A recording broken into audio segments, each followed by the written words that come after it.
Now, let's reverse it.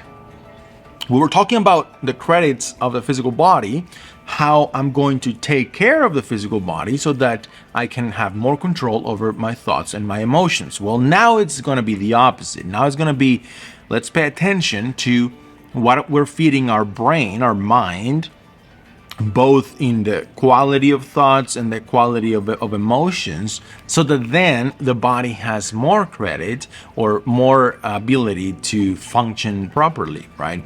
So last video, what you put physically into your body is going to have an effect on your thoughts and your emotions. Well, now is what you put into your brain is going to have an effect on your physical body. Meaning, if I want to have a body that feels good, I also have to pay attention to what's coming in through my eyes, through my ears, and what I'm making of it, my interpretation of the environment.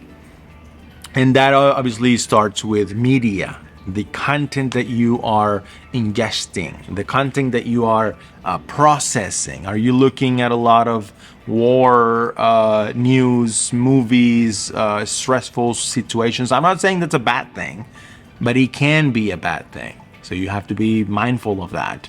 Are you talking to a lot of negative, people? Are you most of the time that you're hearing things that are on the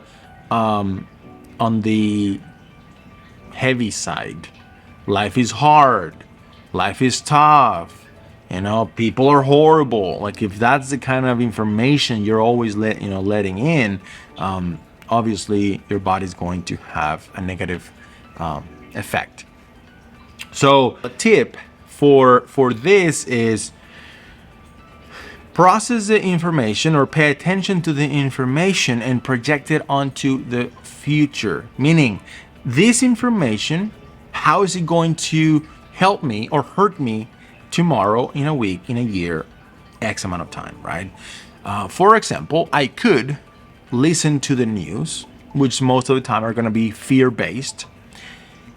But if I start to think, well, how is that going to affect me tomorrow or the next day or in 5 years? At some point, the information, the news is going to not be important anymore.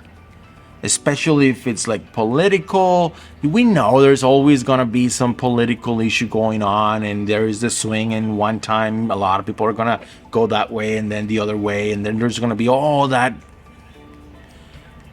But it's going to pass.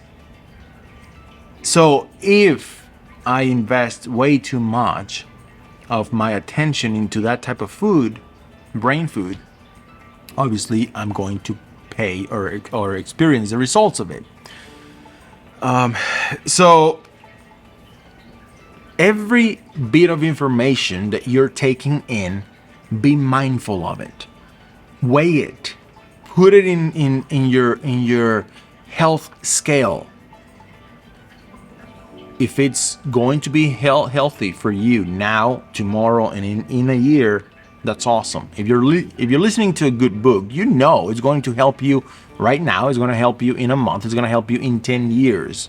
If you're listening to some crappy, information, wherever it's coming from, it could be from your own friends, your own family, but wherever it's coming from, weigh that information. Put it on a scale. How is this going to help me become healthier? How is this going to help me become the version of myself that I want?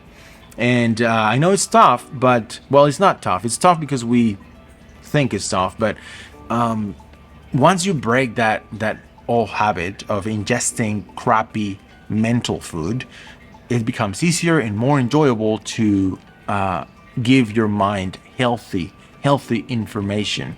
And then, everything starts to change around you.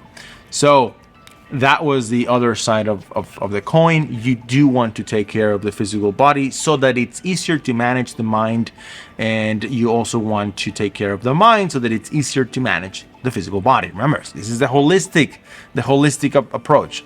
So anyway, thank you for being with me in this video.